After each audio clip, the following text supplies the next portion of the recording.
Hello, sir. You know? No. I dare you to throw the spear. Throw the spear. Do it. Do it. Do it. Just throw the spear. Throw it.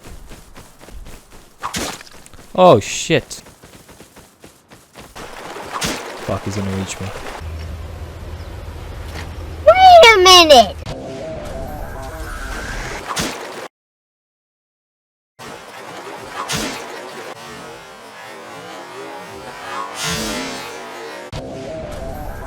Of course, I was skeptical about this, so I decided to do what everyone else in their right mind would do.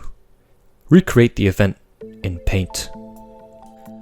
But before I could do this, being the rust extraordinaire I am, I decided to analyze the footage systematically, frame by frame. After hours of nerve-wracking analysis and use of specialist tools, I was able to find exactly what we need. As you can see, the keyframe on screen in question is frame 108, as this is when the spear came into contact with me. I then exported this keyframe.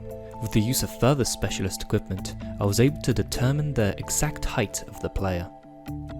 I did this by the use of the distance formula, which gave an exact value for the height, this being 175.2 centimeters or 5.75 feet.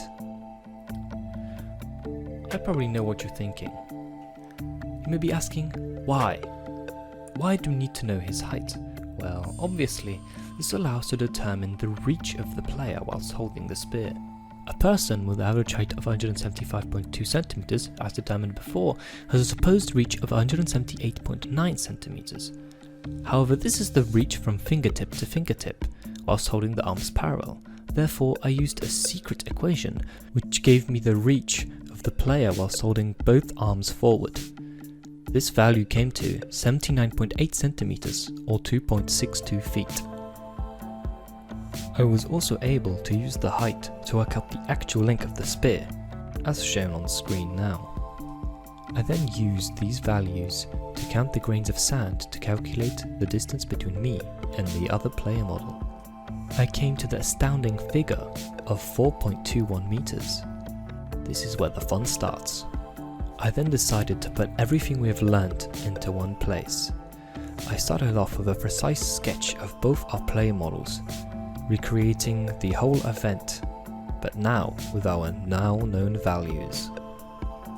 After more work involving rigorous calculus and sophisticated theorems, I came to the conclusion that I cannot be hit. This is due to the fact that I was out of the player's reach range. Or was I? Well, I have come up with a possible hypothesis. What if the culprit here could bend space and time itself?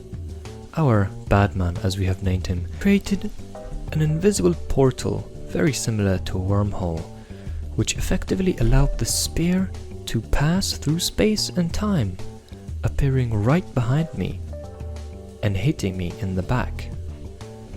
This may seem like a very ridiculous hypothesis, but it's true. Trust me on this one.